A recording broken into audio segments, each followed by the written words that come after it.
Hello बच्चों, CBSE crack में आपका स्वागत है। तो आज हम करेंगे class 11th election and representation के बेस्ट एमसीक्यूज जो आपके पेपर में आ सकते हैं। तो चलिए शुरू करते हैं। सबसे पहला क्वेश्चन है, which of the following task are not perform by the election commission. पहला ऑप्शन है प्रिपेयरिंग द इलेक्टोरल रोल्स, दूसरा ऑप्शन है नॉमिनेटिंग द कैंडिडेट्स, तीसरा ऑप्शन है setting up the polling booth, चौथा ऑप्शन है implementing the model code of conduct और चौथा है सुपरवाइजिंग द पंचायती इलेक्शन। तो इसमें से कौन सा नहीं करता है? तो इसका सही आंसर है option E, supervising the panchayat election. जो पंचायत के इलेक्शन होते हैं वो स्टेट इलेक्शन कमीशन देखता है, इलेक्शन कमीशन नहीं देखता है। तो चलिए बढ़ते हैं दूसरे क्वेश्चन की तरफ। नेक्स्ट क्वेश्चन है हमारा, which of the following is common to the method of election of the member of Lok Sabha and Rajya Sabha. और ये चार ऑप्शन है आपके पास। इनमें से कौन सा ऐसा मेथड है जिसकी हेल्प से हम लोग लोकसभा और राज्यसभा के मेंबरों को चुनते हैं? पहला ऑप्शन है every citizen above the age of 18 is an eligible voter, दूसरा ऑप्शन है voter can give preference order for different candidates, तीसरा ऑप्शन है every vote has equal value और चौथा ऑप्शन है आपके पास winner must get more than half the vote. तो आपका सही आंसर क्या है? आपका सही आंसर है every citizen above the age of 18 is eligible for voting. तो जितने भी 18 साल से ऊपर हैं वो लोकसभा और राज्यसभा के इलेक्शन में हिस्सा ले सकते हैं। तो चलिए बढ़ते हैं नेक्स्ट क्वेश्चन की तरफ। नेक्स्ट क्वेश्चन है, in the first past the post system the candidate is declared winner who. पहला ऑप्शन है आपके पास secure the largest number of postal ballot, दूसरा ऑप्शन है belongs to the party that has highest number of vote in the country, तीसरा option है has more vote than any other candidate in the constituency और चौथा option है आपके पास attain first position by securing more than 50% vote. और आपका सही आंसर क्या होगा? आपका सही आंसर होगा option C, has more vote than any other candidate in the constituency. I hope आप लोगों को समझ में आया होगा। बढ़ते हैं नेक्स्ट क्वेश्चन की तरफ। नेक्स्ट क्वेश्चन है, in India who can vote under the concept of universal adult franchises. इसके तहत यूनिवर्सल एडल्ट फ्रेंचाइजेस के तहत कौन से ऐसे लोग हैं जो भारत में वोट दे सकते हैं? पहला ऑप्शन है आपके पास माइनर कैन ऑल्सो वोट, दूसरा ऑप्शन है only educated people can vote, तीसरा ऑप्शन है foreign national can also vote और चौथा ऑप्शन है adult who have the nationality of India have the right to vote irrespective of any caste, colour, creed और gender. तो आपका सही answer क्या होगा? आपका सही आंसर होगा ऑप्शन डी, जितने भी भारत देश में एडल्ट हैं जो 18 साल से ऊपर हैं और वो भारत के नागरिक हैं, उन सभी को वोट देने का अधिकार है। इसमें कोई भी रंग भेद नहीं होता, कोई भी जेंडर इनइक्वालिटी नहीं होती और सभी कास्ट के लोग इसमें वोट दे सकते हैं। तो चलिए बढ़ते हैं नेक्स्ट क्वेश्चन की तरफ। नेक्स्ट क्वेश्चन है, the country that follow FPTP electoral system. तो कौन सा कंट्री है जो एफपीटीपी इलेक्टोरल सिस्टम को फॉलो करता है? और ये एफपीटीपी सिस्टम है क्या? इसमें हर एक कैंडिडेट को अपने रिप्रेजेंटेटिव को चुनने का अधिकार होता है। एफपीटीपी जो इलेक्टोरल सिस्टम है ये भारत में भी अपनाया जाता है। भारत के अलावा ऐसा कौन सा ऐसा देश है जिसमें ये इलेक्टोरल सिस्टम अपनाया जाता है? तो ये चार ऑप्शन है आपके पास, इजराइल, यूके, नीदरलैंड और अर्जेंटीना। और आपका सही आंसर क्या होगा? आपका सही आंसर होगा यूके। तो आपके पास अगर एग्जाम में क्वेश्चन आता है कि एफपीटीपी इलेक्टोरल सिस्टम किस देश में है, तो आपका सही ऑप्शन क्या होगा? UK, United kingdom. बढ़ते हैं नेक्स्ट क्वेश्चन की तरफ। नेक्स्ट क्वेश्चन है, the authority that issue the notification for election is. मतलब ऐसी कौन सी अथॉरिटी है जो नोटिफिकेशन जारी करती है कि देश में इलेक्शन कराए जाएं? तो वो अथॉरिटी क्या है? ये चार ऑप्शन है आपके पास, प्राइम मिनिस्टर, प्रेसिडेंट, गवर्नर और चीफ इलेक्शन कमिश्नर। तो सही आंसर क्या होगा आपका? आपका सही आंसर होगा प्रेसिडेंट। तो प्रेसिडेंट के पास ही वही अथॉरिटी होती है जो ये इशू करता है कि देश में क्या कराए जाए, इलेक्शन कराए जाए। बढ़ते हैं नेक्स्ट क्वेश्चन की तरफ। नेक्स्ट क्वेश्चन है आपका, after the polling has finished the votes are counted. The votes are counted under the supervision of. एक बार जब पोलिंग बूथ में पोलिंग हो जाती है उसके बाद वोट जो काउंट होते हैं वो किसके सुपरविजन में होते हैं, किसकी देखरेख में होते हैं? और ये चार ऑप्शन है आपके पास, election commission, polling officer, returning officer and observer और डेलिमिनेशन ऑफिसर। तो आपका सही आंसर क्या होगा? आपका सही आंसर होगा option C, returning officer and overseer. तो ये रिटर्निंग ऑफिसर वो अफसर होता है जो पोलिंग होने के बाद जो वोट की काउंटिंग होती है उस पर निगरानी रखता है। अगली बार आपसे अगर पूछा कि जो वोट पड़ने के बाद वोट की जो काउंटिंग होती है उसकी देखरेख कौन करता है, तो उसकी देखरेख कौन करता है? Returning officer and observer. Next question है, the minimum age of voting was 21 years till. और क्वेश्चन कहना क्या चाह रहा है कि मिनिमम एज जो वोटिंग की थी, जो 21 साल रखी गई थी सरकार द्वारा, वो कब तक थी? ये चार ऑप्शन है आपके पास, 1984, 1987, 1989 और 1990। और आपका सही आंसर क्या होगा? 1989। तो जो मिनिमम एज कॉन्स्टिट्यूशन द्वारा बनाई गई थी कि 21 साल के लोग ही वोटिंग दे सकते हैं वो सिर्फ कब तक थी, 1989 तक। और अब जो है 18 साल के लोग भी वोट दे सकते हैं, जो भी 18 साल से ऊपर है, जो वयस्क कहलाता है, वो वोटिंग दे सकता है। तो चलिए बढ़ते हैं नेक्स्ट क्वेश्चन की तरफ। नेक्स्ट क्वेश्चन है द टेरिटोरियल रिप्रेजेंटेशन मीन्स। तो टेरिटोरियल रिप्रेजेंटेशन मीन्स का मतलब क्या होता है? ये 4 ऑप्शन है आपके पास, geographical representation, minority representation, functional representation या क्लास रिप्रेजेंटेशन। तो टेरिटोरियल जो रिप्रेजेंटेशन होता है वो किसको दर्शाता है? और आपका सही आंसर क्या होगा? आपका सही आंसर होगा ऑप्शन ए, ज्योग्राफिकल रिप्रेजेंटेशन। तो जब कभी भी आपसे पूछा जाए कि टेरिटोरियल रिप्रेजेंटेशन मीन्स क्या होता है, तो उसका मतलब क्या होता है? Geographical representation. बढ़ते हैं नेक्स्ट क्वेश्चन की तरफ। नेक्स्ट क्वेश्चन है which one of the following argument is against the universal adult franchises. तो इसमें से कौन सा आर्गुमेंट, जो 4 आर्गुमेंट दिए गए हैं आपके पास, इसमें से कौन सा एडल्ट फ्रेंचाइजेस के अगेंस्ट में है, ये आपको बताना है। तो पहला ऑप्शन है इट इज डेमोक्रेटिक, दूसरा ऑप्शन है इट एंश्योर पॉलिटिकल इक्वालिटी, तीसरा ऑप्शन है it makes people political awaken, और चौथा ऑप्शन है इनक्लूकेट्स एंटी नेशनलिज्म। तो आपका सही आंसर क्या होगा? आपका सही आंसर होगा ऑप्शन डी, एंटी नेशनलिज्म वाला। तो इसका सही आंसर क्या होगा? इसका सही आंसर होगा ऑप्शन डी, एंटी नेशनलिज्म वाला। ये आर्गुमेंट जो है अगेंस्ट है किसके? यूनिवर्सल एडल्ट फ्रेंचाइज के। तो चलिए बढ़ते हैं नेक्स्ट क्वेश्चन की तरफ।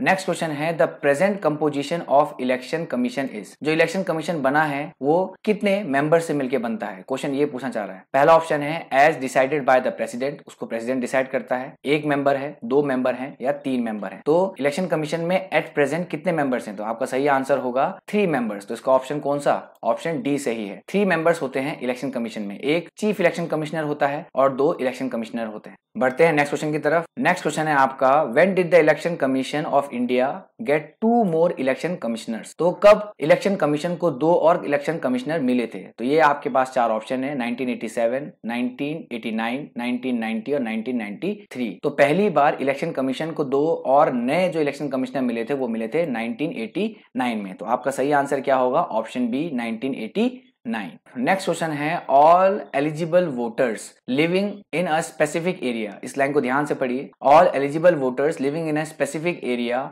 Vote to elect their representative is termed as. उसको क्या कहा जाता है? जो किसी एक स्पेसिफिक एरिया में रहता है और वोट देता है अपने रिप्रेजेंटेटिव को चुनने के लिए। तो उसका सही आंसर क्या होगा? उसका सही आंसर होगा टेरिटोरियल रिप्रेजेंटेशन। तो आंसर क्या होगा आपका? Option B. जितने भी एलिजिबल वोटर्स हैं जो किसी एक स्पेसिफिक एरिया में रहते हैं और वोट देते हैं अपने रिप्रेजेंटेटिव को चुनने के लिए, उनको बोला जाता है टेरिटोरियल रिप्रेजेंटेशन। तो आपका आंसर ऑप्शन बी होगा, टेरिटोरियल रिप्रेजेंटेशन। नेक्स्ट क्वेश्चन है the example of proportional representation system is. तो इनमें से कौन सा एग्जाम्पल है जो पीआर को शो करता है? पीआर मतलब प्रोपोर्शनल रिप्रेजेंटेशन। एफपीटीपी आपने पढ़ा था, ये दूसरा फॉर्म है प्रोपोर्शनल रिप्रेजेंटेशन। तो इसके 4 ऑप्शन है, इंडिया, यूके, नीदरलैंड और न्यूजीलैंड। तो आपका सही आंसर होगा इसमें ऑप्शन सी, नीदरलैंड। नीदरलैंड ही जो है आपको प्रोपोर्शनल रिप्रेजेंटेशन सिस्टम दिखाता है। तो आपका सही आंसर क्या होगा? नीदरलैंड। नेक्स्ट क्वेश्चन है who appoint the chief election commissioner. Chief election commissioner किसके द्वारा नियुक्त किया जाता है? ये 4 ऑप्शन है आपके पास, president, prime minister, supreme court और गवर्नर। तो जो चीफ इलेक्शन कमिश्नर को जो अपॉइंट करता है, नियुक्त करता है, वो करता है राष्ट्रपति। तो आपका सही आंसर क्या होगा? Option A, president. प्रेसिडेंट ही वही व्यक्ति है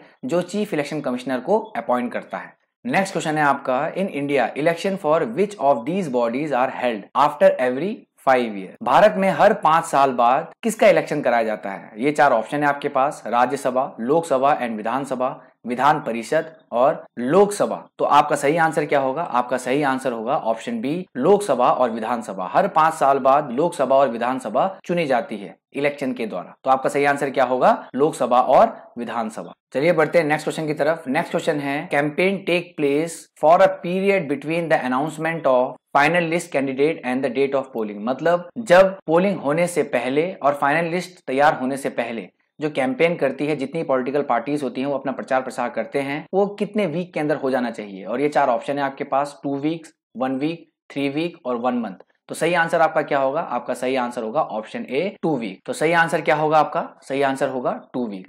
2 वीक के अंदर ये सारी की सारी प्रक्रिया पूरी हो जानी चाहिए। बढ़ते हैं नेक्स्ट क्वेश्चन की तरफ। नेक्स्ट क्वेश्चन है who conduct the election in India. Bharat में जितने भी चुनाव होते हैं वो चुनाव कौन करवाता है। ये चार ऑप्शन है आपके पास, planning commission, election commission, finance commission या विजिलेंस कमीशन। भारत में जितने भी इलेक्शन होते हैं या कराए जाते हैं वो किसके द्वारा कराए जाते हैं, वो कराए जाते हैं इलेक्शन कमीशन के द्वारा। तो ऑप्शन बी आपका यहाँ पे सही आंसर होगा। तो अगली बार आपसे जो कोई भी पूछे कि भारत में इलेक्शन कौन करवाता है, तो इलेक्शन कौन कराता है, इलेक्शन कमीशन। तो आपका बी ऑप्शन सही होगा, इलेक्शन कमीशन।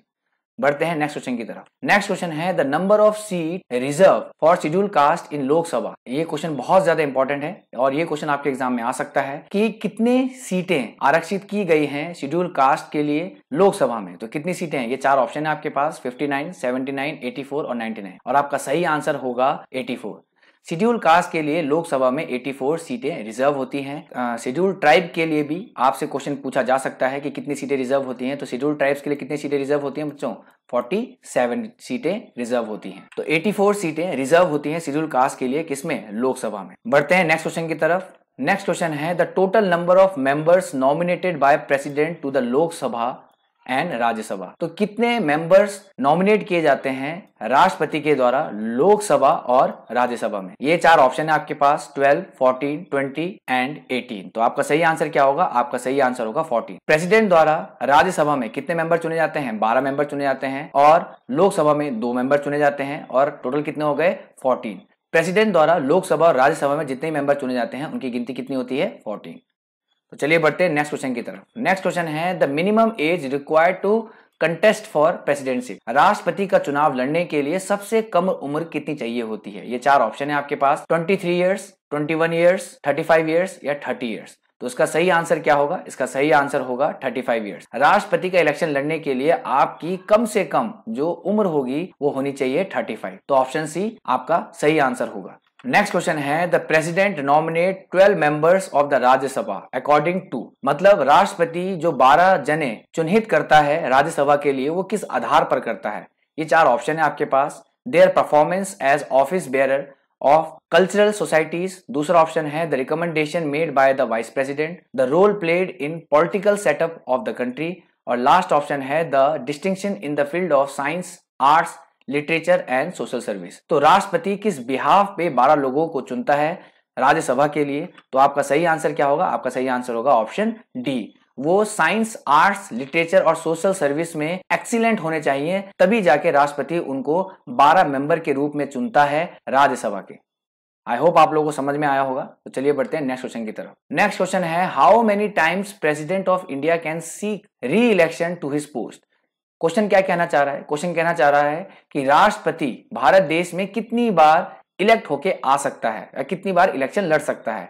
ये चार ऑप्शन है आपके पास, 1 बार, 3 बार, 2 बार, एनी नंबर ऑफ टाइम्स, मतलब कितनी बार भी इलेक्शन लड़ सकता है। तो आपका सही आंसर क्या होगा, आपका सही आंसर होगा ऑप्शन डी। भारत में राष्ट्रपति कितनी बार भी राष्ट्रपति का इलेक्शन लड़ सकता है। जैसे यूएसए है, यूएसए में जो प्रेसिडेंट है वो सिर्फ 2 बार ही प्रेसिडेंट बन सकता है, उसके बाद वो प्रेसिडेंट नहीं बन सकता। पर भारत में ऐसा नहीं है, भारत में राष्ट्रपति कितनी बार भी इलेक्शन लड़ सकता है। बढ़ते हैं नेक्स्ट क्वेश्चन की तरफ। नेक्स्ट क्वेश्चन है who is the x officio chairman of council of states. X officio chairman किसको कहा जाता है। तो ये चार ऑप्शन है आपके पास, vice president, leader of opposition, president और स्पीकर। तो आपका सही आंसर क्या होगा, जब कभी भी आप पढ़ो एक्स ऑफिशियो चेयरमैन तो आप सीधा बिना देखे टिक मारना वाइस प्रेसिडेंट पे। तो वाइस प्रेसिडेंट को ही ex officio chairman of Rajya Sabha कहा जाता है। तो आपका सही आंसर क्या होगा, आपका सही आंसर होगा vice president of India is known as ex officio chairman of Rajya Sabha. Next question है the election commission hold election for. तो इलेक्शन कमीशन किन किन का इलेक्शन करवाता है, क्वेश्चन ये पूछना चाह रहा है। ये पहला ऑप्शन है आपके पास the parliament, state legislature, the post of president and vice president. दूसरा ऑप्शन है parliament, state legislative assembly, state council, parliament and the state legislative assembly. तो आपका सही आंसर क्या होगा, जो इलेक्शन कमीशन होता है वो इलेक्शन करवाता है किसके, पार्लियामेंट के, स्टेट लेजिस्लेचर के और प्रेसिडेंट और वाइस प्रेसिडेंट के इलेक्शन कौन करवाता है, इलेक्शन कमीशन। तो आपका सही आंसर क्या होगा, आपका सही आंसर होगा ऑप्शन ए। पार्लियामेंट के इलेक्शन कराता है वो, स्टेट लेजिस्लेटिव के इलेक्शन कराता है, प्रेसिडेंट के और वाइस प्रेसिडेंट के इलेक्शन कौन करवाता है, इलेक्शन कमीशन। बढ़ते हैं नेक्स्ट क्वेश्चन की तरफ। In which year the first general election held in India. Bharat में पहली बार इलेक्शन कब कराए गए। ये चार ऑप्शन है आपके पास, 1951, 1952, 1948 से 1949, 1952 से 1957 और 1947 से 1948। और पहली बार भारत में जो इलेक्शन कराए गए थे वो कब कराए गए थे? 1951, 1952 में।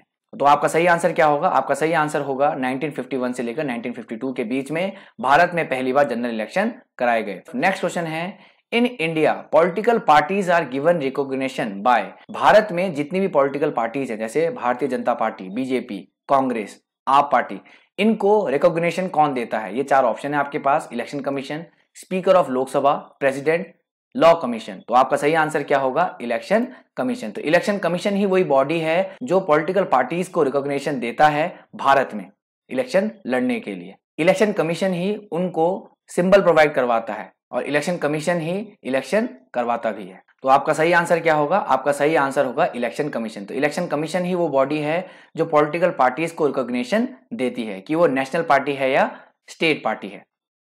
बढ़ते हैं नेक्स्ट क्वेश्चन की तरफ। नेक्स्ट क्वेश्चन है, the minimum as for holding the office of Lok Sabha. Lok Sabha का मेंबर बनने के लिए आपकी कम से कम उम्र कितनी होनी चाहिए? ये चार ऑप्शन है आपके पास, 18 ईयर्स, 21 ईयर्स, 25 ईयर्स या 30 ईयर्स। तो आपका सही आंसर क्या होगा? 25 ईयर्स। लोकसभा का मेंबर बनने के लिए आपकी उम्र कम से कम 25 साल होनी चाहिए। सही आंसर क्या होगा आपका? आपका सही आंसर होगा 25 साल। लोकसभा का मेंबर बनने के लिए कितनी उम्र चाहिए होती है? 25 साल। नेक्स्ट क्वेश्चन है, the election commission come under which article of the Indian constitution. जो इलेक्शन कमीशन होता है वो भारतीय संविधान के किस अनुच्छेद में आता है? ये चार ऑप्शन है आपके पास, 324, 326, 345, 233। तो आपका सही आंसर क्या होगा? 324। इलेक्शन कमीशन इंडियन कॉन्स्टिट्यूशन के आर्टिकल 324 के तहत आता है। तो आपका सही आंसर क्या होगा? आपका सही आंसर होगा 324। बढ़ते हैं नेक्स्ट क्वेश्चन की तरफ। नेक्स्ट क्वेश्चन है, who among the following was the first speaker of Lok Sabha. भारतीय लोकसभा का पहला स्पीकर कौन था? ये चार ऑप्शन है आपके पास, जीवी मालवांकर, सरदार हुकुम सिंह, MA अय्यर और N संजीवा रेड्डी। तो आपका सही आंसर क्या होगा? आपका सही आंसर होगा जीवी मालवांकर। ये क्वेश्चन बहुत इंपॉर्टेंट है कि भारत के लोकसभा का पहला स्पीकर कौन था? तो पहला स्पीकर कौन था? जीवी मालवांकर। तो आपका सही आंसर क्या है? ऑप्शन ए, जीवी मालवांकर। ये क्वेश्चन आप लोगों के लिए है। जो भी मेरा वीडियो पूरा एंड तक देखता है वो इस क्वेश्चन को जरूर अटेम्प्ट कीजिए और इसका सही आंसर मेरे कमेंट बॉक्स में आप दे सकते हैं। अगर आप चैनल में नए हैं तो सब्सक्राइब कीजिए हमारे चैनल को और बेल आइकन को दबाना ना भूलिए ताकि नेक्स्ट वीडियो आप तक सबसे पहले पहुंच सके। Thank you.